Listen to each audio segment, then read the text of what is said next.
All right, thanks for tuning into another heavy podcast. We're here today at Crossfaith 2024 with Kynan from Diamond Construct. Thanks for joining us, mate. All good, mate. All good. So I've got to say, I saw your set today, or not your set, I saw two songs. It's the only band I've seen all day. Best band of the day by far. Yeah, and the worst. And the worst, but no, very impressive, mate. Like, you guys had a good crowd there. Looked like it came across pretty well. Yeah, thanks, man. I guess it's kind of like a hometown show these days, so it felt good. Yeah. Cool. And it's a great lineup, man. Like, there's Alpha Wolf, Crossfaith, Emmure, plenty more. Like, out of all of them, who are you most looking forward to seeing for the day? Well, obviously, like, we're really good friends with the guys in Alpha Wolf. Sabian's almost like a big brother to our band, so obviously I got to say them. Yeah. But it's been awesome because we're on tour with Emmure right now, and this is the last show of that one, so being able to see them every night's been good too. Yeah. So, yeah, I'd have to say those two bands for sure. How do you treat something with this and the tour with Emmure that you've done? Like, do you treat it as a learning experience? Like, do you sort of watch what they do and learn for the future, or is it just fun? Like, how do you approach it? Absolutely. I mean, like, I'm always learning. And watching them every night, I feel like sometimes you almost do some secret things that you don't even know about. Like, you might do like a certain move that they might do, and you're like, oh, I've got to stop doing that. Like, I've been watching them too much or whatever. But honestly, like, I like watching what they do off stage. That's where I learn the most. What they do behind the stage, what they do to set up, how they get off stage, how they conduct themselves around the fans. That's the most important thing, because that's what's going to carry yourself as a professional, you know what I mean? So. And you make a good point there. Like, a lot of bands, you get an opportunity like that, and they're just on the piss every day, you know, like treating Josh like a yahoo. But you've got to not just soak in the experience, but you've got to learn from it as well. 100%, man. Otherwise, what are you doing? Yeah, that's right. You may as well just go work a normal job or whatever. Like, that's cool too. Fuck that. For sure. So I think one of the best things about Crossfaith is the mixing of the international and the Australian bands together. Like, how important is it for the Australian music scene? Like, you guys are a growing band in the scene. Like, how important is it to bands like yourselves to have the opportunity like this? It's pretty crazy. I mean, like, you know, two of the bands are from Japan here today and stuff, and like, even just being able to meet those guys and like chat to them and stuff, I think that's so important for musicians in general, let alone like the people going to the shows. I think that like people miss that a lot, is like you get to mix with people from all around the world and share your experiences and how the music scene is in their countries and all that sort of stuff. But I guess for the fans it's great too, because they're probably used to seeing a lot of the same bands a lot, because there's not a lot of bands in Australia that are on that sort of level. So it's good to have that at one show.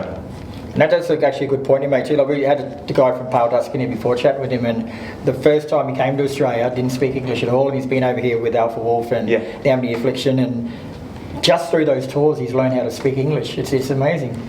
That's pretty crazy. Yeah. Well, you look at the 10-5-6 guys.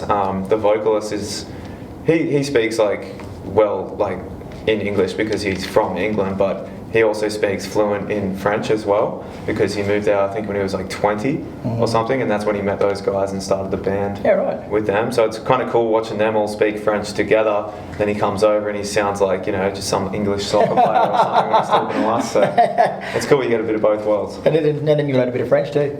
Oh, maybe. Now, this is the last show of the tour of yours, so how did that go, man? Were you playing at big crowds? Yeah, it's been awesome, honestly. Didn't expect much in Perth because we'd never been, but it was crazy from the get-go.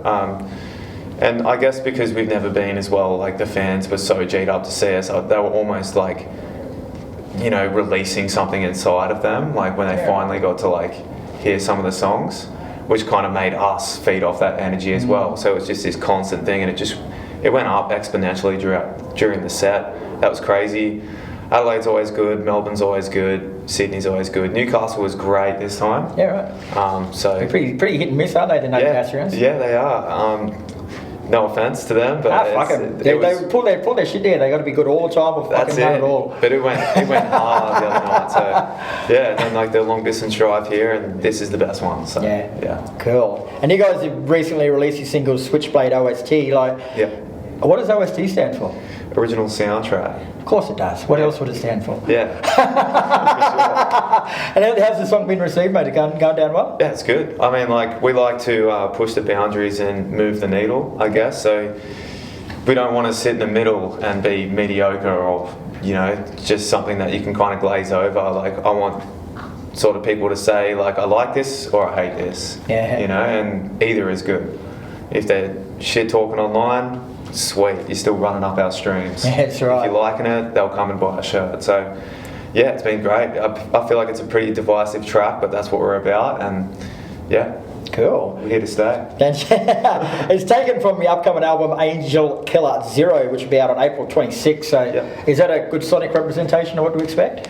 I feel like the single Switchblade is probably the most different on the album. I feel like the album is a mix between the self-titled album and DCX2, which was the EP with the 4 tracks. It's a good blend of that. It kind of got the electronic blends of DCX2, but the aggressiveness and the breakdowns of the self-titled. Yep. So yeah, I feel like it's the most Diamond Construct sound we've got. Yeah, cool. Yeah, this one. Well, if you had to describe the Diamond Construct sound, what would it be? That's a good question. The craziest, weirdest guitar sounds that should not be in a song. I guess aggressive lyrics and just like crazy groove beats, I guess. Mm-hmm. Yeah, a mix of rap and metal. Yeah, cool. Yeah. And you're going to be releasing any more songs from the album? Yeah, we've probably got, I think we got one more that we might do before we drop the album, but we're sort of still deciding on what we're doing with that. And yeah, keep busy after that. Yeah. Just tour the hell out of it. Tour the hell out of it? Yeah. I mean, it sounds like a pretty personal record too, like it explores themes connected to loneliness, heartbreak, childhood trauma and substance abuse. So was it difficult to write being that personal? Yeah, it really is, honestly. Like, I think some of the songs go really, really deep, and those ones are kind of like the hardest ones that we sing live. Like even on DCX2 we had Enigma, which is like a really close personal song to myself and that, but we do have the fun songs as well. I like to try and balance it out. Yeah. Because for me, metal is not always doom and gloom. You've got parts of that, yes, and it's good to tap into that, but you know, you've been to all these kind of shows and everyone's having fun, so why don't you sing some fun songs too? Yeah, good point. Yeah, so that's what we're all about, kind of the contrast and the blend of both. Yeah, sweet. Yeah. And what's next for Diamond Construct, mate? You mentioned touring your asses off. What do you got anything planned? Yeah, I guess we'll head out on tour in May. I think that we'll announce soon, and then we'll probably try and do a headline tour towards the back end of the year. And Europe, if you're listening, let's go. Bring us over. Ready to go? Yeah, let's go. Beautiful, man. All right, well, thanks very much for your time. The album Angel Killer Zero is out April 26th. Yep. Where's the best place? What's your best socials for people to learn about it? Instagram to learn about it, Spotify to listen to it. Beautiful. Pretty standard. Thanks for your time, brother. Thanks for joining us. Cheers. Best of luck with everything. Thank you.